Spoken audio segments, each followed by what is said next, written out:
Hello, welcome to Everest tutorial.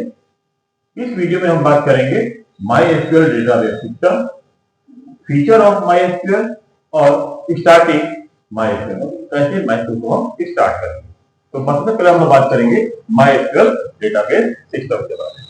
ठीक है, तो MySQL is freely available open source RDBMS that uses SQL, इसका full form होता है स्ट्रक्चर्ड क्वेरी लैंग्वेज। ओके, तो MySQL क्या है? एक freely available open source. Open source का मतलब क्या हुआ? जैसे दो तरह के सॉफ्टवेयर होते हैं, एक पेड सॉफ्टवेयर होता है, एक ओपन सोर्स सॉफ्टवेयर होता है। ओपन सोर्स सॉफ्टवेयर को मेनली डिजाइन किया गया है एजुकेशनल पर्पस से। इसे हम फ्री में उस तरह से सॉफ्टवेयर के वेबसाइट से डाउनलोड कर सकते हैं। तो हमारा जो MySQL है, यह एक ओपन सोर्स कैटेगरी का सॉफ्टवेयर है जिसे आसानी से हम फ्री में mysql.org जो हमारा जो वेबसाइट है वहां से डाउनलोड कर सकते हैं और उसे हम इस्तेमाल करते हैं। और ये जो MySQL सॉफ्टवेयर है, यह SQL का इस्तेमाल करता है। ये क्या है? ये क्वेरी लैंग्वेज है जिसको स्पेशली डेटाबेस के प्रोग्रामिंग के लिए डिजाइन किया गया है। और यह जो हमारा MySQL है, ये किसी SQL के आधार पे काम करता है। इन MySQL information is stored in the table. अन्य सभी RDBMS की तरह MySQL भी हमारे जो इंफॉर्मेशन होते हैं उसे टेबल के फॉर्म में स्टोर करता है। A single MySQL database can contain many table, यानी कि एक डेटाबेस जो कि हम MySQL में बनाते हैं उसमें मल्टीपल टेबल हम क्रिएट करते हैं और एक ही बार में and store a lot of for individual record. जैसे एक टेबल हमने बनाया उसमें हमने मल्टीपल रिकॉर्ड स्टोर किया। इसी तरीके से एक डेटाबेस में हम मल्टीपल टेबल बनाते हैं और उन मल्टीपल टेबल में हम अलग अलग इंडिविजुअल रिकॉर्ड स्टोर करते हैं। इसको आप ऐसे समझ सकते हैं, एक डेटाबेस हमने बनाया MySQL में एक single MySQL database can contain many table, यानी कि एक MySQL में हम एक डेटाबेस बना सकते हैं और एक डेटाबेस के भीतर डिफरेंट टेबल हम बना सकते हैं और उन टेबल के भीतर अपने जरूरत के हिसाब से जितने भी चाहे उतने इन रिकॉर्ड हम स्टोर कर सकते हैं। Okay, MySQL provide feature to support a secure environment for storing, maintaining and accessing data. देखिए, MySQL हमें ऐसे फीचर प्रोवाइड करता है जिनके इस्तेमाल करके हम बहुत ही सिक्योर तरीके से अपने डेटा को, जो हमारी सूचना है, इंफॉर्मेशन है, उसे हम अपने MySQL डेटाबेस में आसानी से स्टोर कर सकते हैं। इसका यूजर इंटरफेस बहुत आसान है। ये जो लैंग्वेज है, सारे लैंग्वेज या क्योंकि MySQL को सपोर्ट करता है तो SQL के सारे कमांड यहाँ पे इजीली काम करते हैं। तो उन्हीं का इस्तेमाल करके हम यहाँ पे आसानी से अपने डेटा को स्टोर करते हैं, जरूरत के हिसाब से उन्हें मेंटेन कर सकते हैं एंड एक्सेस डेटा, और उन्हें SQL क्वेरी का इस्तेमाल करके जब चाहे जैसे चाहे उनका इस्तेमाल कर सकते हैं। MySQL is fast, reliable, scalable alternative to many of the commercial RDBMS nowadays. Okay, तो MySQL is fast, ये बहुत ही फास्ट है।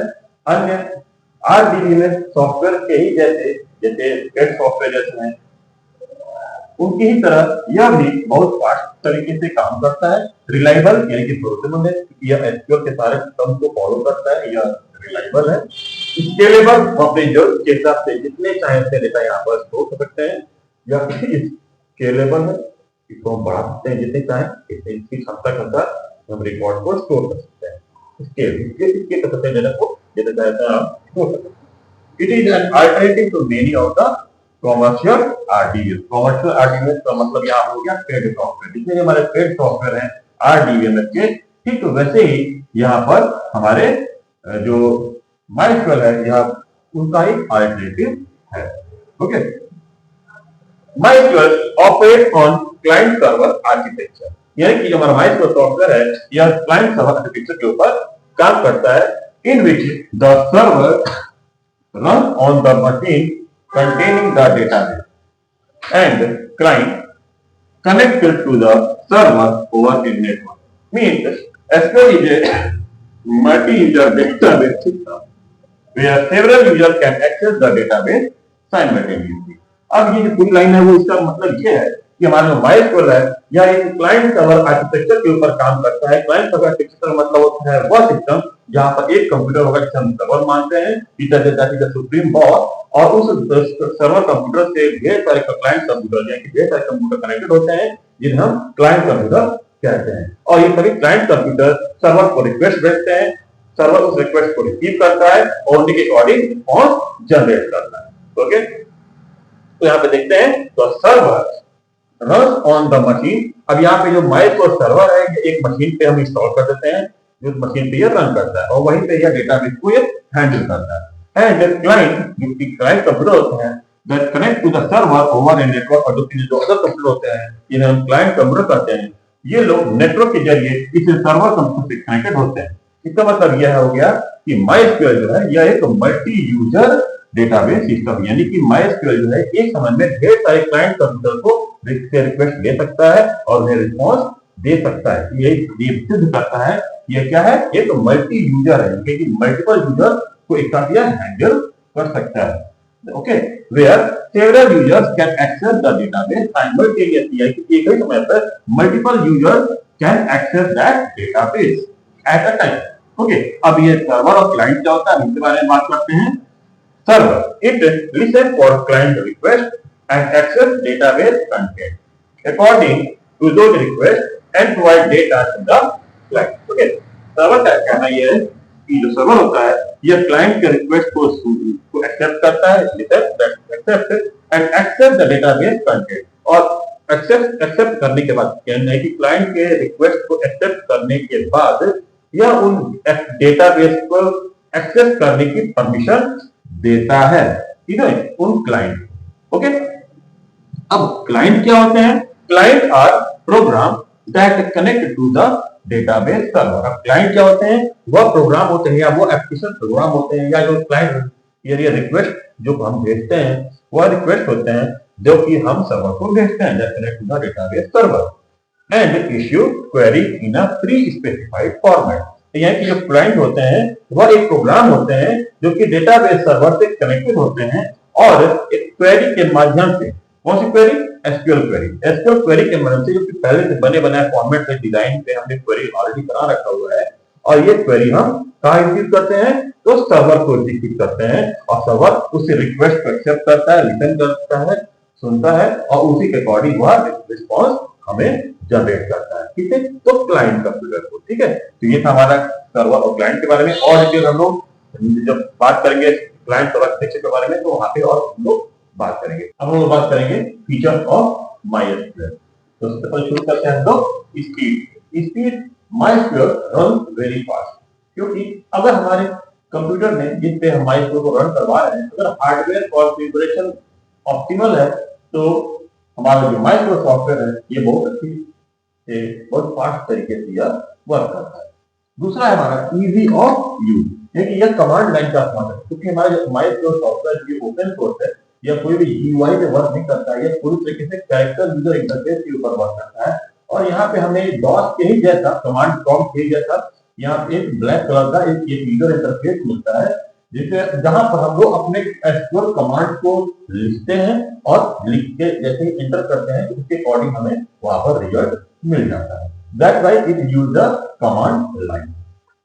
Next cost, free of cost, क्योंकि MySQL जो है ये ओपन सोर्स कैटेगरी का सॉफ्टवेयर है, that's why it is free. इसे हम आसानी से इसके वेबसाइट से डाउनलोड कर सकते हैं और अपने जरूरत के हिसाब से इसको चाहे वैसे इस्तेमाल कर सकते हैं।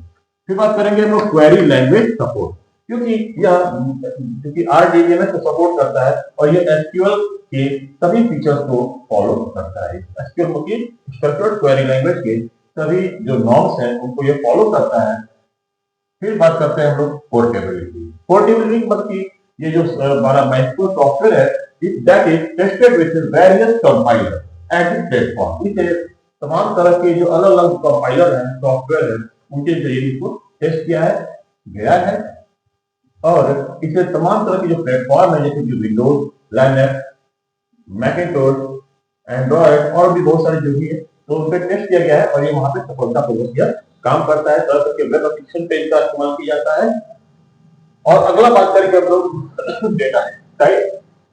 डेटा टाइप मतलब कि इन, फ्लो, रैंक है, ये हमारे जो कॉमन डेटाबेस है, कॉमन जो डेटा टाइप है, ये सारे हम यहाँ पे इस्तेमाल करते हैं कि एसक्यूएल के जो भी बेसिक डेटा टाइप हैं वह सभी के सभी डेटा टाइप हम यहाँ पर इस्तेमाल करते हैं। And main important and also it support fixed length and variable length. मतलब कि यहाँ फिक्स्ड लेंथ का मतलब ये होता है कि अगर हमने एक कॉलम है, एक फील्ड है, पर्टिकुलर फील्ड, जहां पर हमने फिक्स कर रखा हुआ है कि हम यहाँ पे 10 कैरेक्टर ही एक्सेप्ट करेंगे, तो यह क्या करता है कि 10 कैरेक्टर में से हमने 5 कैरेक्टर इंटर करवाया है यूजर से, तो बाकी के 5 कैरेक्टर तो यह क्या करेगा, इस पेज के जरिए यह फिल कर देगा, क्योंकि आपने फिक्स लेंथ दिया हुआ है। और एक होता है वेरिएबल लेंथ। वेरिएबल लेंथ में अगर आपने 100 कैरेक्टर को डिफाइन किया हुआ है, where care in the bracket 100 हमने लिखा हुआ है, अगर हम यहाँ पे 20 कैरेक्टर ही यूज कर रहे हैं, तो बाकी के 80 कैरेक्टर जो है वो आपकी वहीं तो आप स्पेस का इस्तेमाल नहीं किया जाएगा, वो 20 कैरेक्टर के बाद आप स्टॉप कर देता है। ठीक है, दैट इज रहेगा वेरिएबल। जितना चाहे उतना हम अपने दिए गए सीमा के भीतर उतना कैरेक्टर को हम यूज कर सकते हैं, और बाकी का ये नल कर देता है, बाकी स्पेस के लिए। ठीक है, अब बात करेंगे security, password system and host based verification. क्योंकि जब भी हम सॉफ्टवेयर को ओपन करते हैं MySQL को, तो सबसे पहले यहाँ पे पासवर्ड पूछता है और उसके बाद ये आगे बढ़ता है। और दूसरी चीज है कि जो होस्ट बेस्ड वेरिफिकेशन है, कि जब यह क्लाइंट से सर्वर आर्किटेक्चर के ऊपर काम करता है, तो यहाँ पे होस्ट बेस्ड वेरिफिकेशन होता है। मतलब जब भी कोई क्लाइंट किसी सर्वर से, किसी डेटाबेस सर्वर से किसी भी टॉपिक के ऊपर रिक्वेस्ट रेज करता है, तो यह क्या करता है, उस क्लाइंट को वेरीफाई करता है और उसके बाद वेरीफाई करने के बाद उसको यह रिस्पॉन्स जनरेट करता है। फिर आता है बात scalability and limit. It handles large database and it's record. Scalable मतलब कि यह जो हमारा MySQL है, यह बहुत ही हैवी क्वांटिटी के डेटाबेस को सपोर्ट करता है, और उसके अंदर ढेर सारे रिकॉर्ड्स भी जितना चाहे आप उतना वहां पर स्टोर कर सकते हैं। अगला आता है connectivity. Client can connect to SQL server database by many protocol. यहाँ पे जो क्लाइंट कंप्यूटर है, यह SQL सर्वर डेटाबेस से किसी भी तरह के प्रोटोकॉल के जरिए आसानी से कनेक्ट हो सकता है, चाहे वो वेब बेस्ड प्रोटोकॉल हो, चाहे वह किसी तरह का प्रोटोकॉल हो, उसे हैंडल कर सकता है। फिर बात करते हैं लास्ट, हमारा जो लास्ट पॉइंट है वो है लोकलाइजेशन। लोकलाइजेशन का मतलब ये है कि ये हमारा ये जो MySQL सॉफ्टवेयर है, that provide error message in many language. और यहाँ पे जो एरर मैसेज है, हम जितने चाहे उतने लैंग्वेज में अपने रिक्वायरमेंट के अकॉर्डिंग इसको प्रोवाइड करवा सकते हैं, तो शो करवा सकते हैं। ठीक है, तो ये था हमारा फीचर ऑफ MySQL। अब हम लोग बात करने वाले हैं स्टार्टिंग MySQL, कैसे हम MySQL सॉफ्टवेयर को स्टार्ट करेंगे। तो यहाँ पे जो पूरा टोटल हम लोग बात कर रहे हैं, it is based on the Windows operating system. लेकिन according to Windows operating system हम लोग बात करेंगे कैसे हम स्टार्ट करते हैं। तो सबसे पहले हम लोग क्लिक करेंगे स्टार्ट बटन के ऊपर, क्लिक करते ही MySQL आएगा, वहां पे लिखा हुआ है। उसके बाद क्लिक करेंगे MySQL सर्वर पे। अब यहाँ पे एक इंपॉर्टेंट सर्वर आपको ध्यान देना है कि जैसे आप MySQL सर्वर पे क्लिक करोगे, तो उसके आगे आपको ये देखेंगे इसका वर्जन नेम, जो भी आपने वर्जन आपने इंस्टॉल किया होगा, वर्जन यहाँ पे आपको दिखाई दे रहा होगा। आप यहाँ पे लिखोगे MySQL सर्वर, वो वर्जन का नाम वाले बटन पे आप क्लिक करेंगे, और क्लिक करके आपके सामने एक और ऑप्शन आएगा। तो 3 तरह के ऑप्शन होंगे, उनमें पहला ऑप्शन होगा MySQL कमांड लाइन क्लाइंट, इसे ही आपको क्लिक करना है। और क्लिक करते ही एक ब्लैक कलर का कमांड फॉर्म जैसा एक प्रोटोकॉल एक विंडो ओपन होगा, कमांड फॉर्म जैसा एक ब्लैक कलर का स्क्रीन ओपन होगा, जहां पे आपको डेटाबेस का पासवर्ड देना है, और पासवर्ड देते ही आपको इंटर बटन पे क्लिक कर देना है, और क्लिक करते ही आप MySQL फॉर्म आपको दिखाई देगा, जैसे कि आप ये फिगर में देख रहे हैं। ठीक है, अब इसकी ये हम लोगों ने बात किया, आगे टॉपिक हम लोग बात करेंगे और चीजें, तब तक के लिए